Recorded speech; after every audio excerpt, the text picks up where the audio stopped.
Welcome to this third movement class focusing on the feet and essentially everything from the pelvis down, what the legs need to do as we walk and as we move and how they're all meant to pair together. Now, if you've watched the pelvic and spinal class, you will have heard me talk about this idea of flat feet, high arches, and what runners refer to as overpronation, which frankly is a load of nonsense. No such thing as overpronation. Okay, you can't overpronate. So the first question is, what is pronation? Pronation is the process of going from an arched position to a flat position. The foot has 33 joints in it and it's designed to act like elastic recoil. As that foot goes from an arched position into a flat position, we stretch all the tissues on the underside of the foot and in the lower limb. And this is like the stretching of an elastic band, okay? And it's designed to happen at the time in walking where you're most loaded through the foot. This is when the foot is meant to be flat, okay? And then what happens is that elastic recoil is now, I'm stretching that rubber band and I'm ready to spring off. So I go from flat position to arched position, okay? Because I'm getting momentum to move forwards. And so the idea of overpronating is frankly impossible, because what will that be? How can I overpronate if there's a floor in the way? Yeah? What they refer to by overpronation is a flat foot. So it's not overpronated, it's not pronated at all, because pronation is the movement from a position to another. Now, if my foot starts flat, it's got nowhere to go. Can't pronate at all. So I have no ability to create elastic recoil. And as we've previously mentioned, it's not the posture of the foot or the back or the pelvis or anything that matters. It's the ability of that joint to change. Because I don't care if you have a flat foot to begin with. If, through the process of walking, it goes to arch and then pronates back to flat, because you're still pronating then. Whereas if you're flat all the time, you're never creating efficiency in movement because you're not allowing this elastic recoil to happen, okay? And so we want to go through these movements to try and teach the foot to either pronate really, really well or get out of pronation. And the opposite of pronation is called supination. So this is going from flat to arched. When the foot is arched, it's very rigid and stable. And when the foot is flat, it's very mobile, flexible, elastic band being stretched, ready to spring you off into momentum.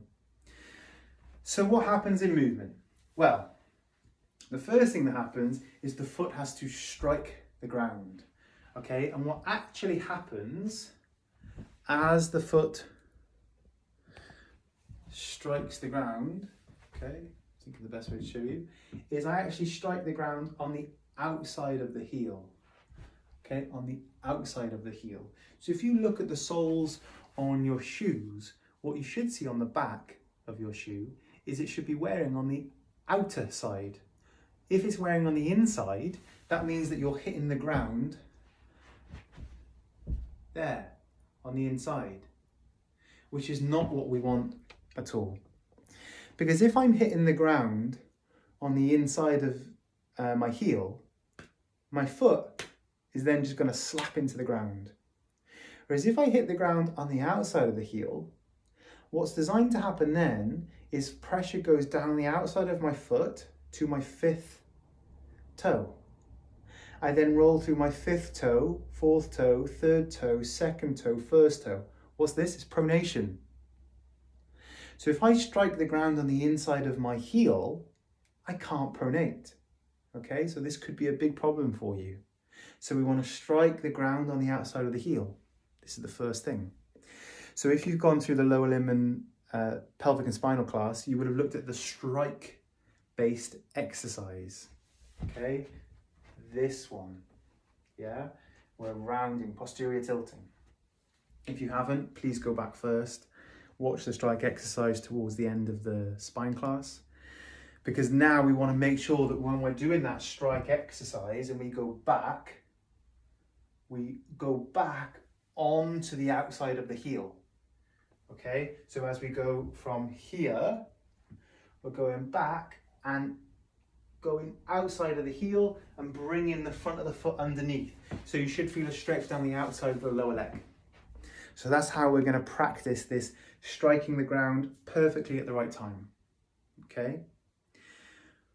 Once that's happened, and if we strike the ground on the outside of the foot, we then have to begin to suspend our weight through that front foot, which means pronating. Okay, so it means going from outside heel to fifth toe, all the way down to the first toe. So that's what we need to practice now. Okay, so what does this look like? I'm going to change the camera angle and you'll see me in a second. Voila. So lower leg, foot, pronation. What we're going to do is we're going to go back to our suspension position on a diagonal. And we've talked about so far shifting the weight from the back leg to the front leg. Yeah? Back leg to front leg. So what would happen? I would strike the ground on the outside of my heel. Okay? And then I would move forwards into pronation. For you to see what that looks like from this position, you'll see my foot arch go from round, arched here, there, flattens. I might have practiced this once or twice before. So first of all, just bend your front knee and see if your foot flattens or not. You would have done this in the body check-in. Okay, and if you struggle, this is the time for you to really master this. Okay, so what are we going to do? The back heel can come up ever so slightly. I'm not so worried about that. But what we need to focus on is as we shift our weight towards our front leg, that front knee bends and the knee comes in over my big toe. It doesn't stay straight. Because if it stays straight here, it's impossible for me to pronate. Because in order for me to pronate, my shin bone has to rotate in, and my knee has to turn in, and my pelvis has to turn in. Everything is spiraling in. So this is why we have the hiking, remember the hiking of the pelvis on that front leg. Weight moves forwards, hike on the front, knee bends, knee comes in, lower shin bone turns in, and that's what creates the flattening. So you need to make sure that if you're struggling to pronate your foot, you're doing all of those things. So you're hiking on the front leg. You are bending the knee and making sure it comes in. And when you're rotating the shin bone in. So to show you once again, hike the front hip, move the weight forwards, bend the front knee, shin rotates in. From the side, knee comes in over the big toe, and I'm going hiking that way, and I'm making sure that if I didn't get my shin bone to move, you can see how that movement here is not as good as that. And so we want to get used to loading the weight onto that front leg. So, what that looks like, we load through, okay? When you find that suspension position and you get true pronation, you might find your foot and your leg starts to shake. Very, very common, because all your weight bearing is now pretty much on your front leg, balance here quite easily, okay? So we want to load through that front leg. It should be working really, really hard in this muscle, in the outside of the hip, really hard. Okay, so we want to go to that position, and if we're able to access that position, I'm going to actually get you to imagine having a ball under your toes, and I'm going to get you to squash that ball into the ground really, really hard for 10 or 15 seconds, and that's going to be really hard. And you're going to feel all the muscles contract and burn and hurt because you're learning to control this pronated position. And you can do that as what's called a single leg stance exercise, which is in the PDF attached. If you can't do that quite yet, we just want to get you practicing moving in and out of this position to find pronation, okay? If your foot is naturally very arched to begin with, then you can either skip this and begin to try and resupinate the foot, which we're going to go through next. Or sometimes if I can't pronate, or if I'm pronated to begin with, or I've got a flat foot, actually doing this, you go into it even more that you can then spring out of it. So you can kind of go both ways really. So you're loading into it. Full suspension exercise now, okay? So the full suspension exercise. That front knee bends, hip hike, pelvic, rib cage this way, head this way. Knee bends, shin turns in, pelvis rotates, thorax rotates. It's a hell of a lot going on. Walking is complicated. But if we can break it down and master it, it's really going to help you. So I'm going to run through the whole checklist. Mostly for the foot, because that's what we're focusing on. But hopefully you've got the other bits mastered. Knee bends, shin rotates in, hip moves into a hike, drop in, drop away. Pelvis is rotating, leg is rotating, this is rotating, and I can feel my weight bearing forwards through here and through my big toe. If you can feel the weight through your big toe on the front leg, you've got it, okay? And we're just gonna move in, and now, that's it. We're just gonna learn to go there. Learn to find this position, okay? So that's pronation. And then we're going to move on to how to create supination, which means looking at finding the last exercise that we're going to go through, which is known as transition, which is going from that flat position now into an arched position. And so in order to do that, we need to remember, foot hits the ground on the outside heel, goes to fifth toe, 4, 3, 2, 1, pronation. Now what? Now I need to come up and extend my big toe. You actually require 60 degrees, that's 45, 60 degrees of toe extension for proper gait. It's very rare to find people who can do 60 degrees of toe extension because it becomes arthritic very, very soon because of narrow fitting shoes and lack of flexibility over time. So the first thing we have to do is make sure our toes can bend well. And so this is the exercise to go through first of all to master the toe extension. So what we're going to do is we're going to take the big toe and we're going to extend it onto the wall as much as possible, okay? And then we're just going to learn to bend the knee back and forth to the wall. This way you should feel a big stretch on the underside of the foot there. So we've got the toe like that, bending the knee, and allow the knee to come in a little bit, that's fine, or you can keep it straight. So when we're looking at the foot, we need to make sure that that big toe can lift up quite a lot. And you may need to practice the toe yoga exercises to actually learn how to get extension to that big toe so that we can get this type of position, because it's that toe extension that allows us to spring off, and that spring off through the foot is the most important thing when it comes to creating momentum in movement. And so this is what this section is all about now. So what we're going to do is we're going to go into this split position, okay?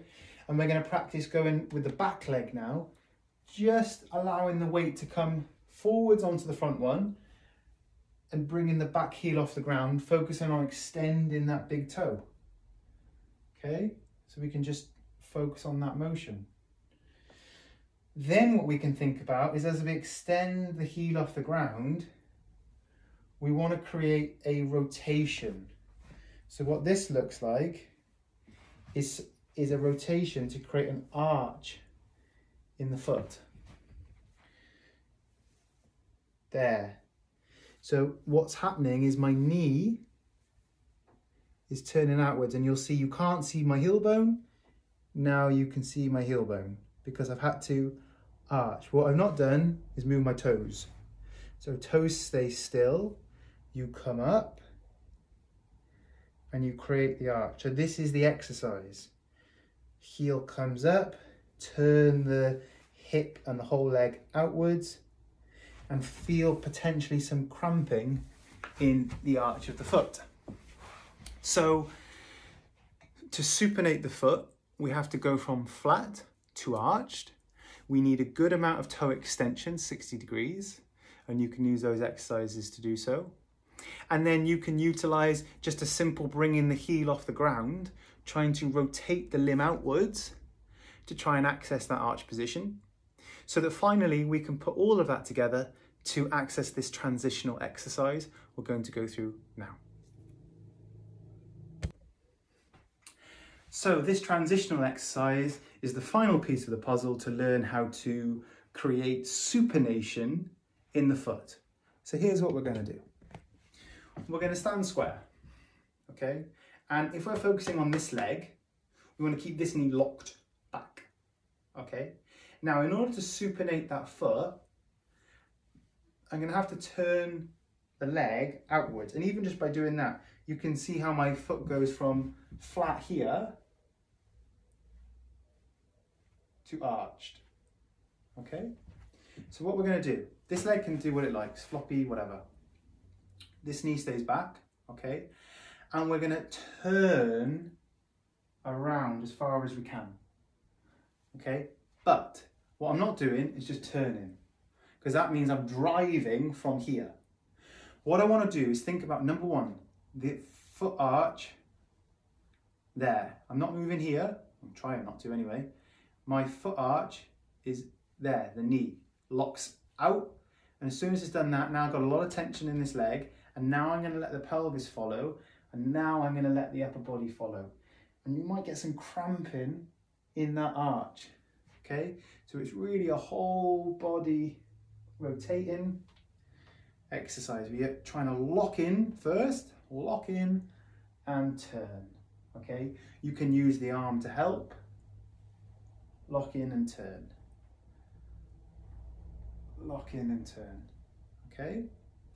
The video attached will go through this in slightly different wording, so you can watch that as well to try to master this supination-based exercise.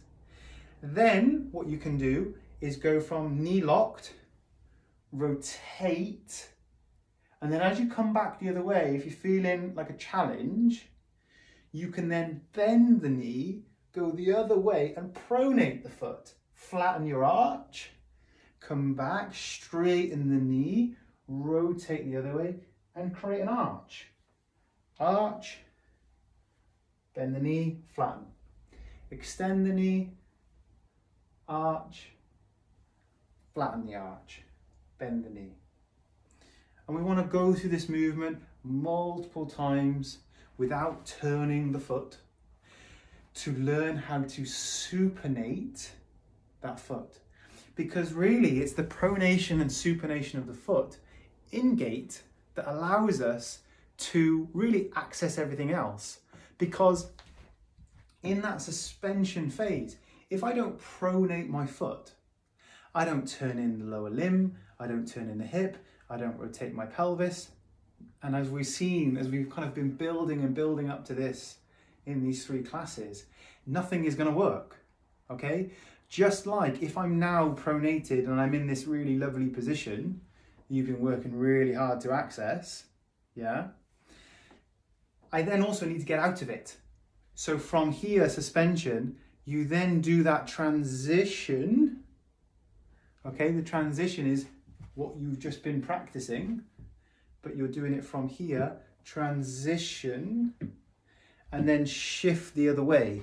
It's the shift the other way that then requires that heel to come up and go the opposite way.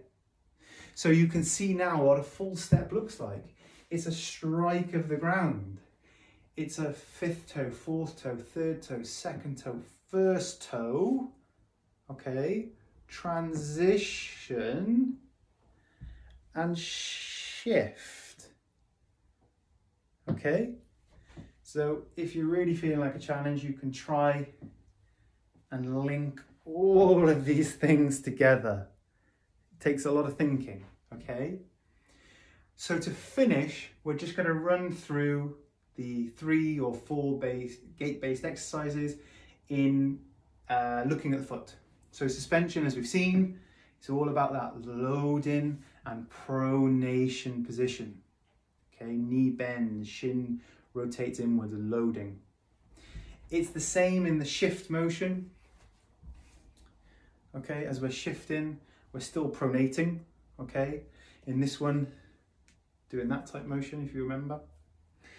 It's only really in transition where we're focusing on the supination and the back leg in suspension and shift. So obviously if I'm going forwards here and I'm pronating here, you can also think about, as you're doing your hike for suspension or your shift for shift, you can think about what your back leg is doing. Is my back leg knee extending, heel coming inwards, foot arching? So I'm creating an arch in the back leg and a flattening of the front leg collectively. So what you should find is that as you do the suspension based exercise here, you get quite a hip flexor stretch. As you do shift exercise, you'll know because you're using your groin more, especially if you get that foot arch right. If you get the foot arch right and you're shifting across, your groin stretches to decelerate you going that way. Whereas if I create my arch and I hike, I'm moving more forwards in space and I create more of a hip flexor stretch.